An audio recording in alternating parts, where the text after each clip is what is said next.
अध्याय 16 गुरुभक्तीचं महात्म्य. धौम्य शिष्यांची कथा.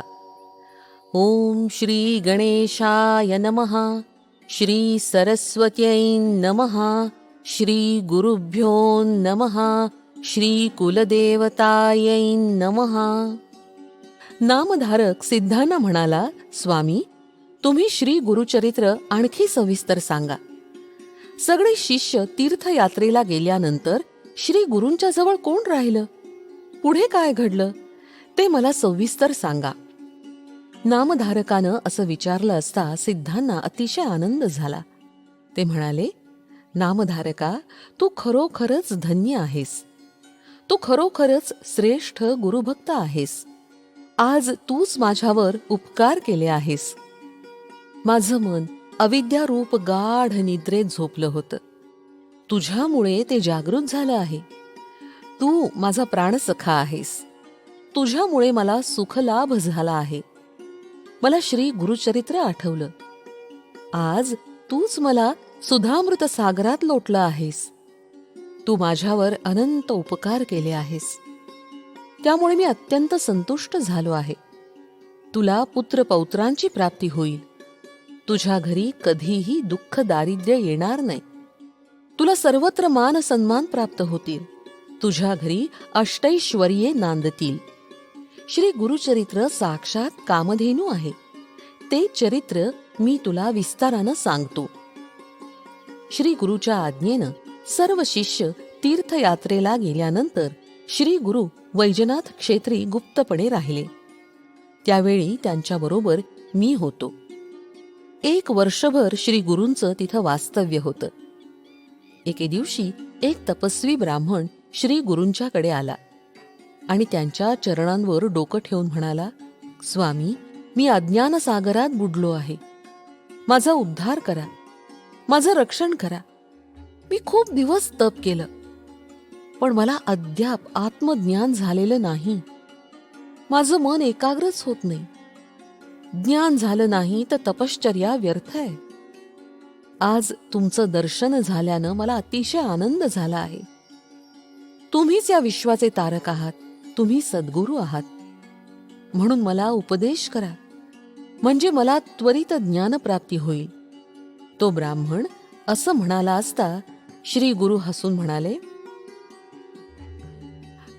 तू स्वतःला तपस्वी म्हणवतोस, तेव्हा तुला कोणीतरी गुरु असलाच पाहिजे. श्री गुरु असं म्हणाले असता तो तपस्वी ब्राह्मण रडत रडत म्हणाला, मला गुरु आहेत, पण ते अत्यंत निष्ठुर आहेत. मला फार त्रास देतात. मला वाटेल ते टाकून बोलतात. जी कामं करू नयेत अशी कामं मला सांगतात. मला वेदशास्त्र, तर्क, भाष्य, व्याकरण यातलं काहीच शिकवत नाहीत.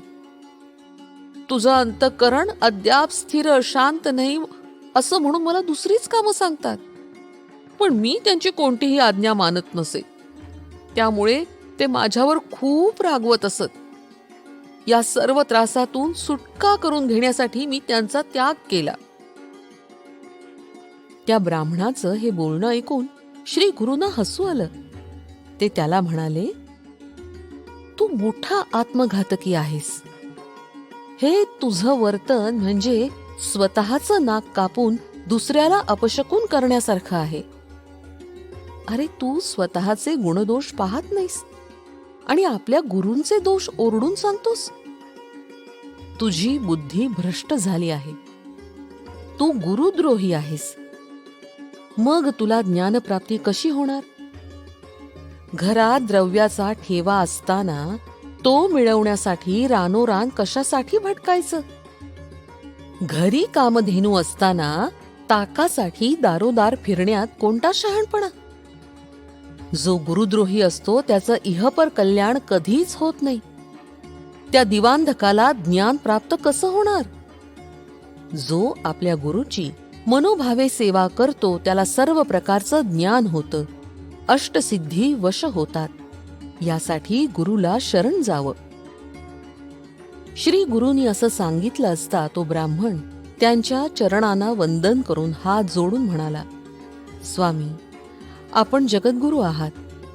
मी केवळ अज्ञानी आहे. माझा उद्धार करा. मला गुरुची ओळख नाही, त्यामुळेच माझ्या हातातून प्रमाद घडला. मला आता त्याविषयी सविस्तर सांगाल का? त्या ब्राह्मणानं अशी विनंती केली असता श्री गुरूंना त्याची दया आली.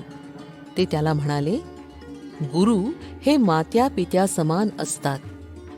गुरु हा ब्रह्मा विष्णू महेश स्वरूप असतो. त्याचं आपल्या शिष्यांवर निरपेक्ष प्रेम असतं. म्हणून आपल्या गुरुची अगदी मनोभावे सेवा करावी. याविषयी मी तुला एक प्राचीन कथा सांगतो. ही कथा महाभारताच्या आदिपर्वात आलेली आहे. द्वापार युगाच्या अखेरच्या काळातील ही कथा आहे. त्या काळी धौम्य ऋषी नावाचे एक थोर ऋषी होते. त्यांचा एक आश्रम होता. त्या आश्रमात अनेक शिष्य होते. ते आपल्या गुरूंची मनोभावे सेवा करून वेदविद्या शिकत होते. त्याच आश्रमात अरुणी, वैद म्हणजे वेद आणि उपमन्यू असे 3 शिष्य आपल्या गुरूंची सेवा करत वेदाध्ययन करत होते. पूर्वी गुरु आपल्या शिष्यांना अनेक प्रकारची कामं करावयास लावत. ती कामं शिष्य किती चिकाटीनं, कष्टानं आणि आपल्या गुरुवरील परमश्रद्धेनं करतात याची ते परीक्षा घेत असत. आणि मग सर्व कसोट्यांवर उतरलेल्या शिष्यावर तत्काळ कृपा करून त्याच्या मनोकामना पूर्ण करीत असत. धौम्य ऋषी याच परंपरेतील होते. एकदा काय झालं, पावसाळ्याचे दिवस होते. आकाशात काळे मेघ जमले होते. धौम्य ऋषी आपल्या आश्रमात विद्यार्थ्यांना शिकवत होते. त्याच वेळी मोठा वारा सुरू झाला, विजा चमकू लागल्या आणि एकदम मुसळधार पाऊस सुरू झाला. पाण्याचे लोट वाहू लागले. धौम्य ऋषी मोठ्या काळजीत पडले. ते आपल्या शिष्यांना म्हणाले, इतका मोठा पाऊस पूर्वी कधीच पडला नव्हता. आपल्या भाताच्या शेताचा बांध घट्ट केला नाही तर शेतातील सगळं पाणी वाहून जाईल आणि सगळं पीक वाया जाईल. ते शब्द ऐकताच सगळे शिष्य एकमेकांकडे पाहू लागले. आता आपल्यापैकी कुणाला तरी गुरुदेव आज्ञा करणार, म्हणजे आता पावसात भिजावं लागणार.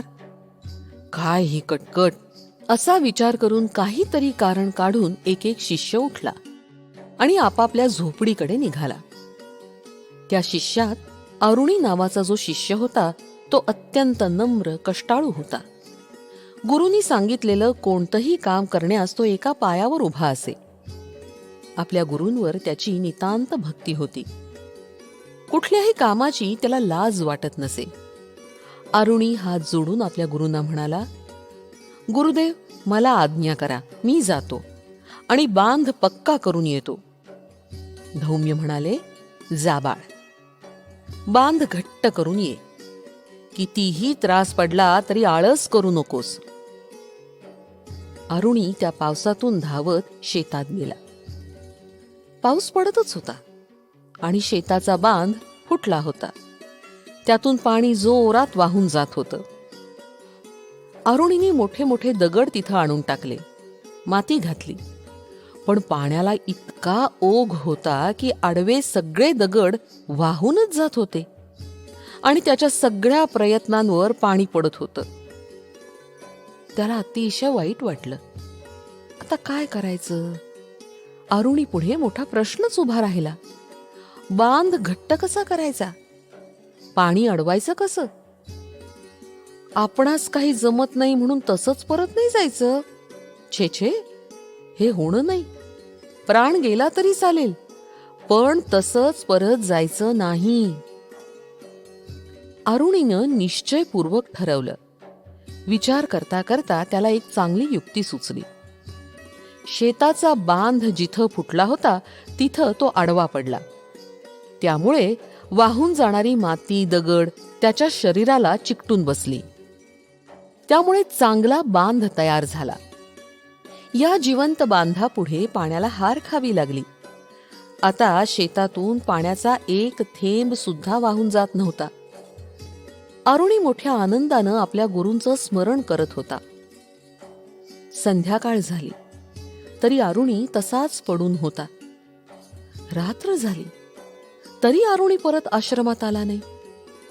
धौम्य ऋषी मोठ्या काळजीत पडले. ते उठले, मशाल पेटवली आणि तिच्या प्रकाशात ते शेतात गेले. पण आरुणी कुठेच दिसत नव्हता. "अरे आरुणी, बाळा, कुठे आहेस रे?"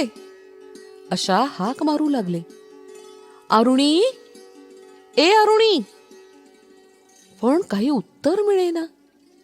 धौम्य ऋषी व्याकुळ झाले. शेतात शोधू लागले आणि त्यांना आश्चर्याचा धक्काच बसला. जिथं बांध फुटला होता तिथं सारे पाणी अडवण्यासाठी अरुणी तिथे आडवा पडला होता. त्याचं सगळं शरीर चिखलानं माखलं होतं. त्याची शुद्ध गेली होती. शरीर पार गारठलं होतं. सारा प्रकार धौम्य ऋषींच्या लक्षात आला. त्यांच्या डोळ्यातून अश्रू वाहू लागले. त्यांनी अरुणीला उचलून आश्रमात आणलं. त्याचं शरीर पुसलं, गरम पाण्यानं शेकलं. थोड्या वेळानं अरुणी सावध झाला. त्यानं झालेला सगळा प्रकार गुरूंना सांगितला. त्याची कर्तव्यनिष्ठा आणि गुरुभक्ती पाहून धौम्य ऋषींचं अंतःकरण भरून आलं. त्यांनी मोठ्या वात्सल्यानं अरुणीला जवळ घेतलं.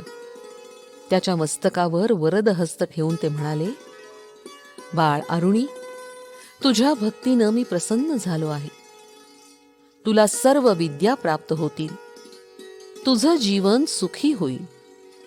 त्यांच्या आशीर्वादानं अरुणी तत्काळ महाज्ञानी झाला. दुसऱ्या दिवशी धौम्य ऋषी त्याला म्हणाले, "अरुणी, तुझं अध्ययन पूर्ण झालं आहे. सेवेच्या कृपेनं तू मला गुरुदक्षिणाही दिली आहेस. आता तू आपल्या घरी परत जा. विवाह करून सुखानं संसार कर." आपल्या गुरूंचा निरोप घेऊन अरुणी आपल्या घरी परत गेला. पुढे हा अरुणी एक थोर ऋषी म्हणून प्रसिद्ध पावला. गुरूंचा आशीर्वाद खरा झाला. अरुणी निघून गेल्यावर धौम्य ऋषींनी आपला दुसरा शिष्य वैद म्हणजे वेद याची परीक्षा पाहण्याचं ठरवलं. वैद हा अरुणीप्रमाणेच आपल्या गुरूंची अगदी मनोभावे सेवा करीत होता. एके दिवशी धौम्य ऋषी त्याला म्हणाले, "तुला मी आता एक सांगतो ते ऐक. तू आता आपल्या शेताकडे जा आणि तिथंच राहून आपल्या भात शेतीची नित्य नियमानं देखभाल कर. पीक तयार झालं की धान्य घरी आण." धौम्य ऋषींनी तशी आज्ञा करताच वैद मोठ्या आनंदानं शेताकडे गेला आणि शेतीची अगदी चांगल्या प्रकारे देखभाल करू लागला. तो दिवस रात्र शेतात काम करत होता. भात शेती तयार झाल्यावर त्यानं कापणी केली, झोडपणी केली आणि खळ्यात धान्याची रास उभी केली. मग त्यानं आश्रमात जाऊन सांगितलं, "धान्य तयार झालं आहे, आता काय करू?" धौम्य ऋषी म्हणाले, "तू खूप कष्ट केले आहेस. आता तयार झालेलं धान्य घेऊन ये पाहू." असं म्हणून त्यांनी त्याला एक रेडा जुंपलेला गाडा दिला. वैद गाडा घेऊन शेतात गेला. त्यानं 2 खंडी भात गाड्यात भरले आणि तो धान्याचा गाडा घेऊन आश्रमाकडे निघाला. पण 2 खंडी भात रेड्याला काही उडवेना. आता काय करायचं असा वैदापुढे प्रश्न निर्माण झाला. शेवटी त्यानं जोखडात स्वतःची मान अडकवली आणि तो रेड्यासह गाडा ओढू लागला. वाटेत चिखलात रेडा रुतला. खूप प्रयत्न केले तरी काही केल्या रेडा चिखलातून बाहेर येईना. आता काय करायचं असा त्याच्या पुढे प्रश्न उभा राहिला. मग त्यानं रेड्याला मोकळं केलं आणि रेड्याच्या गळ्यामधील फास स्वतःच्या गळ्याभोवती बांधला आणि खांद्याच्या आधारानं तो गाडा ओढू लागला. गाडा खूप जड होता, त्यामुळे तो ओढताना त्याच्या गळ्याला फास लागला. त्याचा जीव कासावीस व्हायला लागला. पण तो डगमगला नाही की थांबला नाही. त्यानं मोठा नेट लावून गाडा ओढत ओढत आश्रमात आणला. वैदाची ती अवस्था पाहून धौम्य ऋषींच्या मनात त्याच्याविषयी अपार करुणा निर्माण झाली. त्यांनी वैदाला सोडवून मोठ्या प्रेमानं त्याला गाढ आलिंगन दिलं. वैदाची भक्ती, श्रद्धा आणि कर्तव्यनिष्ठा पाहून धौम्य ऋषी प्रसन्न झाले. त्यांनी त्याच्या मस्तकावर वरद हस्त ठेवून त्याला आशीर्वाद दिला. तू सर्व शास्त्र संपन्न होशील. त्याच क्षणी वैदाला सर्व विद्या प्राप्त झाल्या. मग तो आपल्या गुरूंना वंदन करून स्वगृही परत गेला. धौम्य ऋषींचा तिसरा शिष्य उपमन्यू. तोही आपल्या गुरूंची मनोभावे सेवा करीत असे. धौम्य ऋषी आपल्या शिष्यांची अगदी कसून परीक्षा घेत असत आणि मगच त्यांच्यावर कृपा करत असत. उपमन्यूची भूक मोठी होती, त्यामुळे तो खूप खात असे. अशा जास्त आहारामुळे त्याची बुद्धी जड होती, त्यामुळे त्याची विद्याभ्यासात प्रगती होत नसे. यावर गुरूंनी एक उपाय शोधून काढला.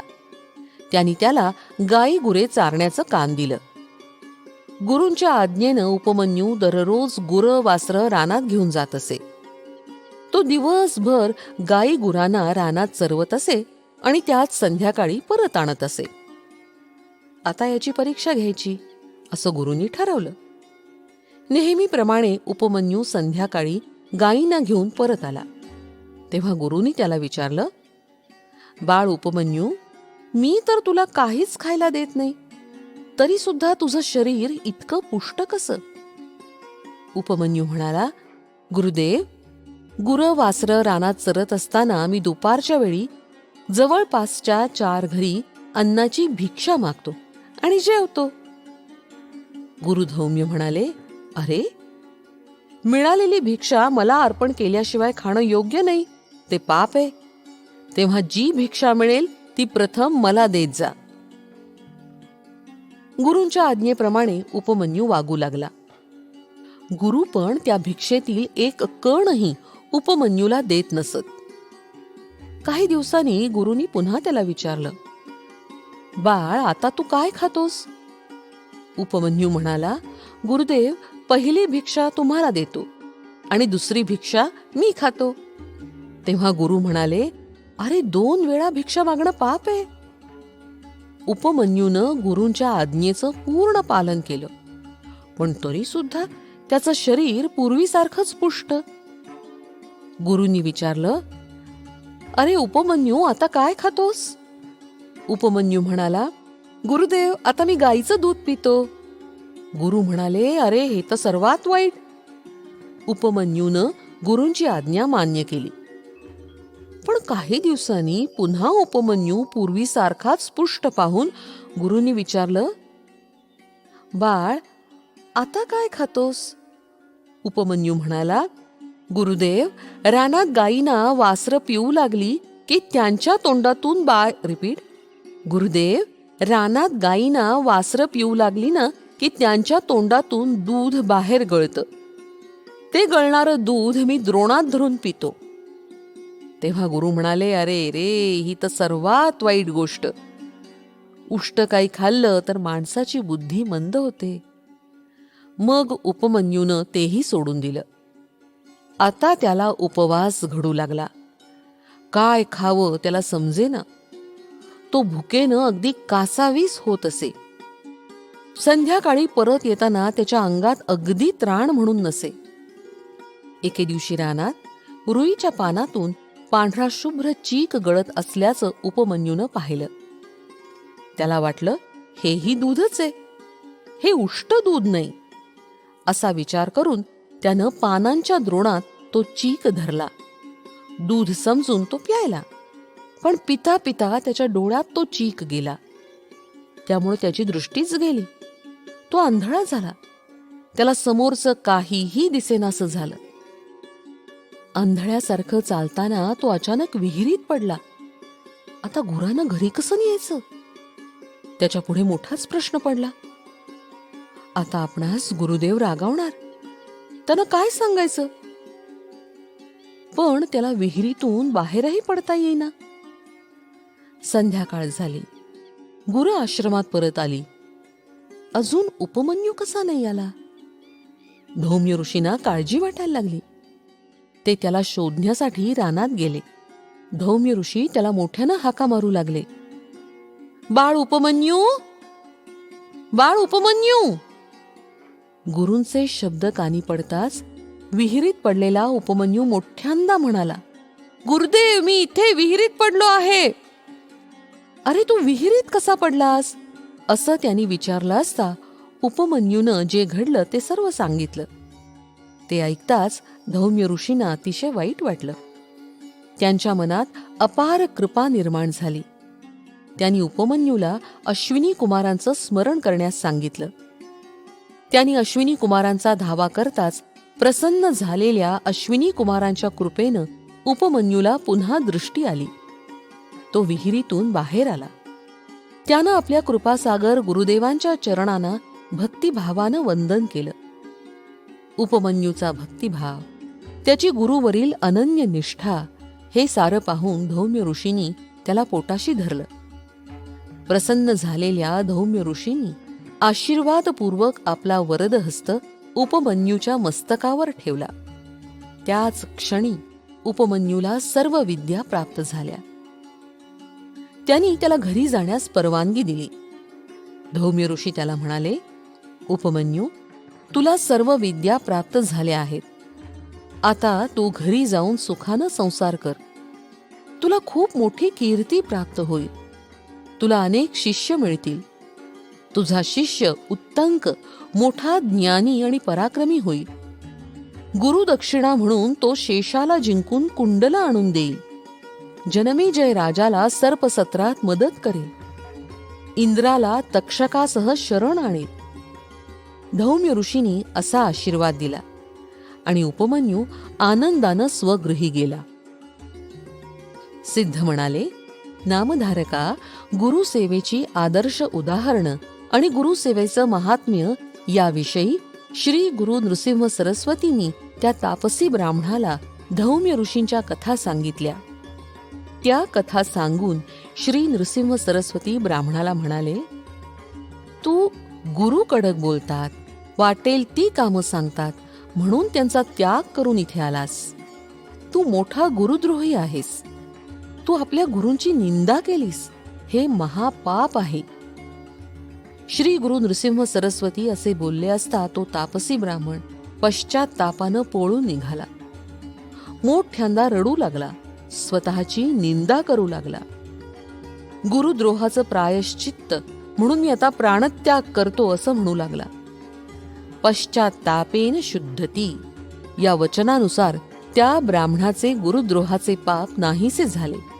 श्री गुरु नृसिंह सरस्वतींच्या कृपेनं त्या ब्राह्मणाला सर्व विद्या प्राप्त झाल्या. मग श्री गुरु त्याला म्हणाले, आता तू तुझ्या गुरूंच्याकडे परत जा. ते तुझा स्वीकार करतील. तू त्यांची सेवा कर. यातच तुझं कल्याण आहे.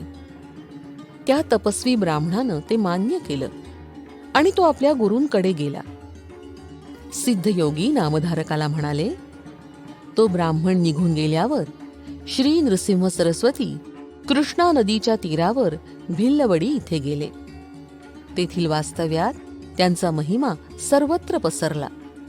त्याविषयीची कथा नंतर सांगतो.